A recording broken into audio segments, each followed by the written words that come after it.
Bueno, vamos a revisar también otros temas que marcan esta jornada. El día de hoy se decretaron las primeras salidas alternativas en el caso SQM y paralelamente el fiscal del caso, Pablo Gómez, se refirió a esta polémica por la investigación por cohecho contra Pablo Longueira, que tiene que ver en qué momento él recibió estos antecedentes. Vamos a conocer los detalles, que tenemos contacto hasta ahora con Felipe Leiva desde el Centro de Justicia. Felipe.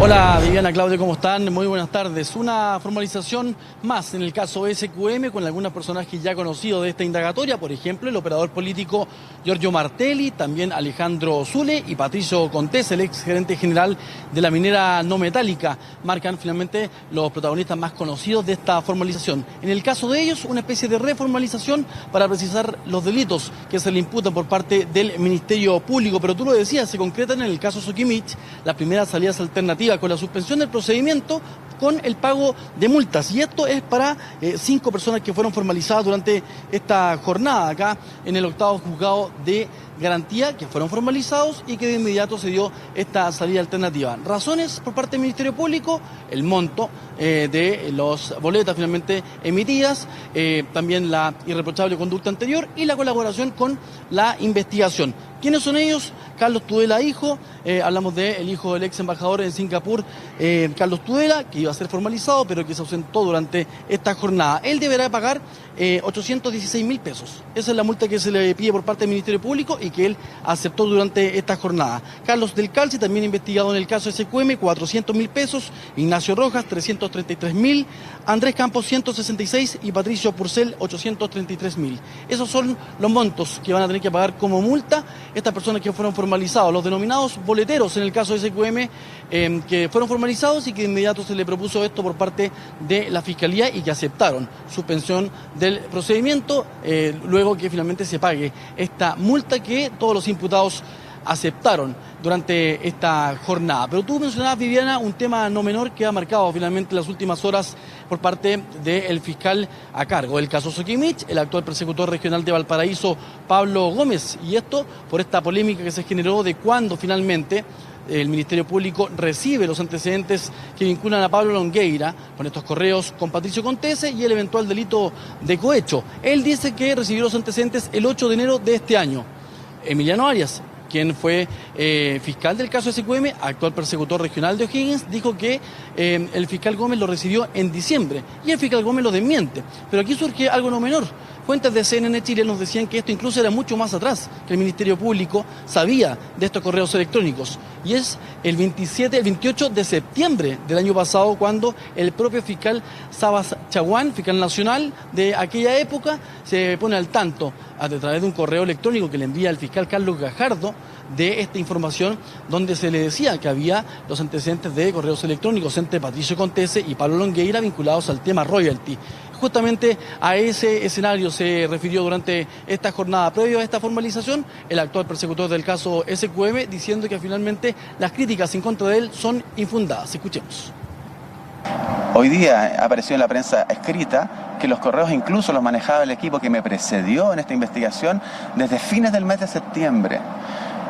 Esa información a mí no se me traspasó cuando yo me hago cargo de la información y es solo a partir del 8 de enero, a través de un correo que me envía a mí el señor Manuel Guerra, previo correo que le había enviado al señor Gajardo, quien destaquemos que ha hecho un trabajo detallado en ese punto, y él mismo le entrega esta información al señor Guerra y le dice: entrégale esta información al fiscal de SQM, que soy yo, porque le es importante su investigación. Y ese correo a mí se me remite el 8 de enero.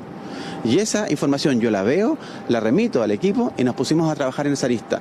Efectivamente yo dije que los correos por sí solos no bastaban, sí, que no bastaban por sí solos para imputar un delito de cohecho, cuestión que sigo sosteniendo.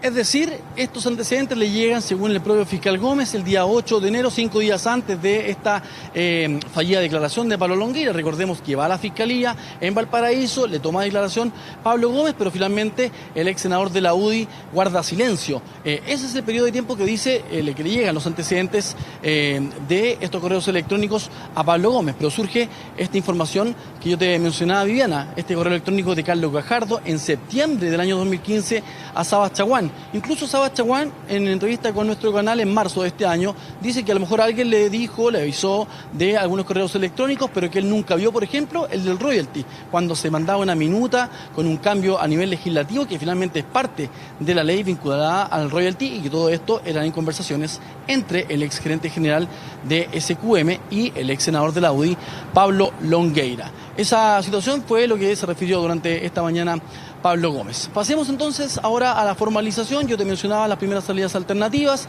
a eso también se refiere y al panorama que se va a venir de aquí en adelante en el caso SQM. ¿Por qué? Por ejemplo, se va a formalizar y se le van a comunicar cargos a los hijos del senador Pizarro, también al ex subsecretario de la CEGEGOV, Rodolfo Bayer, que salió de su cargo por verse involucrado en el caso SQM, y también las medidas cautelares que se le podrían solicitar el próximo 22 de junio cuando sea formalizado Pablo Longueira Montes. Arraigo y firma mensual. Escuchemos lo que dice el persecutor regional de Valparaíso.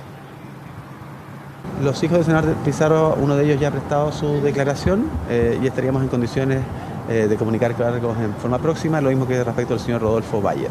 ¿Cuál el que prestó declaración fue don Jorge Pizarro. Dentro de los reformalizados en esta audiencia acá en el octavo juzgado de garantía, Viviana, estaban Alejandro Zule, radical, imputado y ahora formalizado en esta investigación, y también Giorgio Martelli, el autodenominado operador político del oficialismo, recaudador de campañas, incluso escribió un libro respecto a esta materia. Conversamos tanto con Alejandro Zule y el abogado de Giorgio Martelli, Cristian Arias, a quien te invito a revisar esas declaraciones. La Fiscalía se equivocó la primera vez, acusando por supuesto, o decir, intentando imputar supuestos 4 delitos, y ahora la reformalización es solamente acusar por un solo delito tributario. Y eso es todo. En realidad no corresponde, pero desde mi punto de vista, pero bueno. No ha cambiado sustancialmente la situación procesal, son los mismos hechos y incluso la calificación jurídica se circunscribe solo a un supuesto delito tributario y no las otras imputaciones que antes existían. En ese sentido, incluso es favorable para la defensa. El fiscal nacional Jorge Aut se refirió ayer por la tarde a este escenario de polémica que se generó entre el fiscal regional de Valparaíso, Pablo Gómez, y el fiscal regional de O'Higgins, Emiliano Arias, dos persecutores que han tenido en sus manos el caso SQM y que obviamente se vio involucrado en esta polémica por saber cuándo finalmente el Ministerio Público conoce la información de los correos entre Longueira y Patricio Contese. El fiscal nacional Jorge Aut dijo que era intrascendente la fecha porque finalmente se avanzó en la investigación y ya se va a concretar la formalización de Pablo Longueira y Patricio Contese por el eventual delito de cohecho el próximo 22 de junio, y el persecutor a cargo de esta indagatoria ya ha anunciado que probablemente por el tipo de delito se podía pedir las medidas cautelares de arraigo y firma mensual. Vamos a ver cómo sigue justamente esta polémica, porque desde el correo de septiembre, del 28 de septiembre pasada a las 11 de la mañana, pasaron varios meses para que finalmente se empezaran a hacer las primeras diligencias por el eventual delito de cohecho por estos correos electrónicos entre el ex candidato presidencial y el ex gerente general de la minera no metálica, Patricio Contese. Viviana. Exacto, está la polémica entonces instalada independiente de la petición que les habría hecho el fiscal nacional. Ya pues, Felipe, muy atentos entonces a todo lo que pueda surgir en este caso. Que esté muy bien. Nos vemos.